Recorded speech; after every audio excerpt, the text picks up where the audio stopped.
अखंड ज्योति जुलाई 2022 शीर्षक है प्रदूषित यमुना की व्यथा। यमुना से भगवान कृष्ण का अटूट नाता रहा है और इसकी पवित्रता को बरकरार रखने के लिए उन्होंने कालिया नाग को खत्म किया था। लेकिन द्वापर में प्रदूषित होने से बची यमुना कलयुग में जहर उगलते कारखानों और गंदे नालों की वजह से मैली हो गई है। यमुना की निर्मलता और स्वच्छता को बनाए रखने के दावे तो किए जा रहे हैं, लेकिन इस पर कायदे से अब तक अमल नहीं हो पाया है। अपने उद्गम से लेकर प्रयाग तक बहने वाली इस नदी की थोड़ी बहुत सफाई बरसात के दिनों में इंद्रदेव की कृपा से जरूर हो जाती है, लेकिन यमुनोत्री से निकली इस यमुना की व्यथा बेहद दुखद है। अतीत में यमुना को भी पवित्रता और प्राचीन महत्ता के मामले में गंगा के बराबर ही अहमियत मिलती थी। पश्चिम हिमालय से निकलकर उत्तर प्रदेश और हरियाणा की सीमाओं की विभाजन रेखा बनी यह नदी 95 मील का सफर तय कर उत्तरी सहारनपुर के मैदानी इलाकों में पहुंचती है। फिर पानीपत, सोनीपत, बागपत होकर दिल्ली में आगरा होते हुए प्रयाग पहुंचती है और गंगा में समा जाती है। पिछले कई दशकों में सरकारों ने यमुना की सफाई के नाम पर अरबों रुपए खर्च किए, पर साफ सुथरी दिखने के बजाय यमुना और ज़्यादा मैली होती गई। दिल्ली में यमुना की सफाई के नाम पर अब तक हजारों करोड़ों रुपए खर्च हो चुके हैं। 2500 करोड़ रुपए अभी और खर्च होने हैं। दिल्ली में यमुना में 18 बड़े नाले गिरते हैं, जिनमें नजफगढ़ का नाला सबसे बड़ा और सबसे अधिक प्रदूषित है।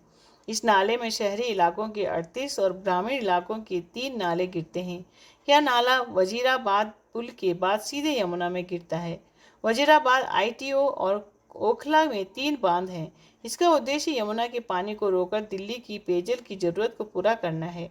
वजीराबाद पुल से शुरू में तो फिर भी यमुना का पानी पीने लायक दिखता है, लेकिन यमुना यहाँ से आगे बढ़ती है तो नजफगढ़ का नाला इसमें गिरता है और फिर पानी का रंग बदलकर काला हो जाता है।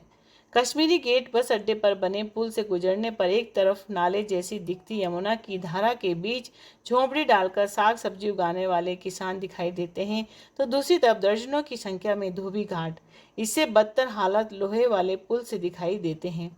एक तरफ यमुना में कचरे का अंबार दिखता है तो दूसरी तरफ काला स्याह पानी। आईटीओ पुल, निजामुद्दीन और टोल ब्रिज से गुजरने पर 2-3 धाराओं में बहती यमुना नदी कम और बड़ा नाला ज़्यादा नजर आती है। यमुना के प्रदूषण ने दिल्ली मेट्रो रेल कॉरपोरेशन की चिंता भी बढ़ा दी है। इसके प्रदूषित पानी में मिले औद्योगिक कचरे से ऐसी जहरीली गैसें निकल रही हैं कि उनके प्रभाव से यमुना के ऊपर से गुजरने वाली ट्रेन मेट्रो भी प्रभावित हो रही है। इसके प्रदूषित पानी में मिले औद्योगिक कचरे से ऐसी जहरीली गैसें निकल रही हैं कि उनके प्रभाव से यमुना के ऊपर से गुजरने वाली मेट्रो भी प्रभावित हो रही है। इनकी वातानुकूलन प्रणाली पर इन गैसों का प्रभाव पड़ रहा है। आमतौर पर रात के समय गैसें ज़्यादा निकलती हैं। छानबीन से सामने आया है कि प्रदूषित जल से अमोनिया और हाइड्रोजन सल्फाइड जैसी जहरीली गैसें निकलती हैं और मेट्रो के डिब्बों की एक ही एसी प्रणाली के कंडीशनरों पर लगी कोटिंग इससे हट जाती है।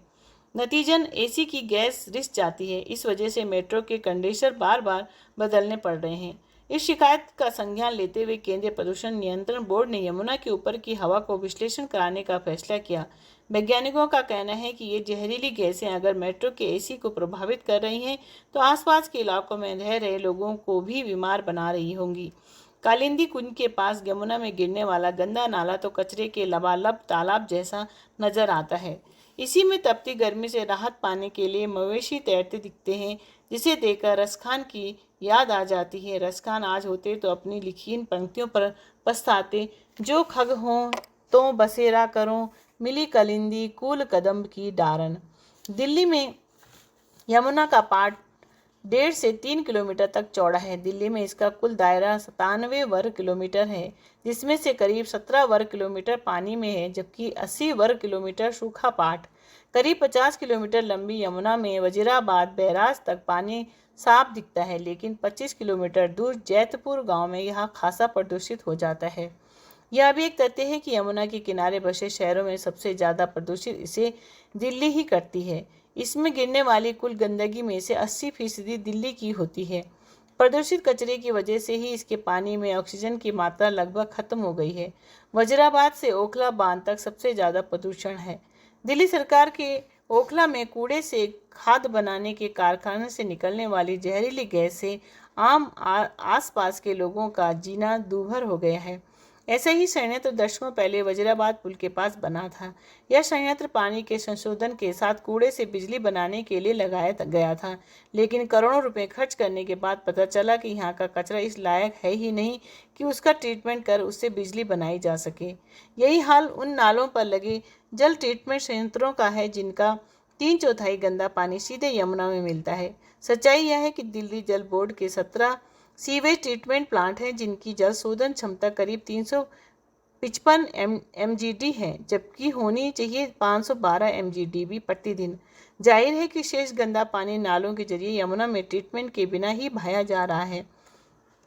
यमुना की सफाई के लिए कार्य योजना सरकार ने काफ़ी पहले बनाई थी। मसलन पहला यमुना एक्शन प्लान सन 1993 में लागू हुआ था, जिस पर करीब 680 करोड़ रुपए खर्च हुए।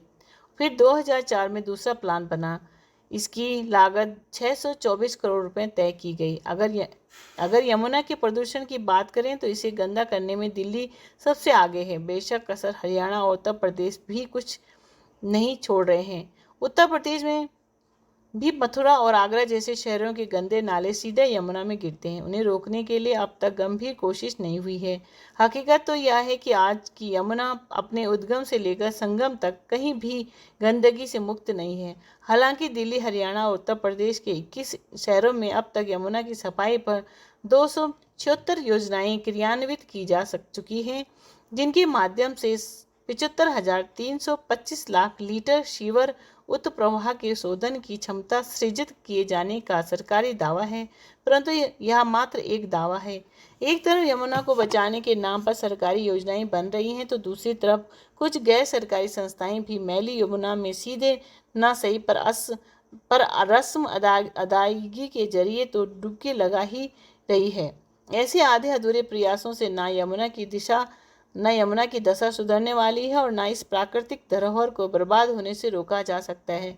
सचमुच यमुना को बचाना है तो इसके लिए एक तरफ तो सामाजिक चेतना जगानी होगी, दूसरी तरफ इसे गंदा करने वालों पर कड़ा दंड देना होगा। हकीकत तो यह है कि यमुना को बचाने की ज़्यादातर प्रयास होते दिखावटी और ढकोसला भर है। जो इससे सरोकार दिखाते हैं वे भी अखबारों में फोटो छपवाने तक ही सीमित दिखते हैं। यमुना की धार्मिक और प्राकृतिक महत्ता है, अतः उस पवित्र नदी को बचाने के लिए संकल्प एवं प्रतिबद्धता की आवश्यकता है। शुभम लब्ध्वा न हृष्येत, कुपिये लब्ध्वा अशुभम न हि द्वंद्वेषु समता यस्य ज्ञानवानुच्यते ही सः। अर्थात जो शुभ वस्तु को पाकर हर्ष से खिल नहीं उठता है और अशुभ को पाकर क्रोध या शोक नहीं करता, अर्थात सुख दुख आदि सभी द्वंद्वों में समभाव रखता है, वही ज्ञानवान कहलाता है।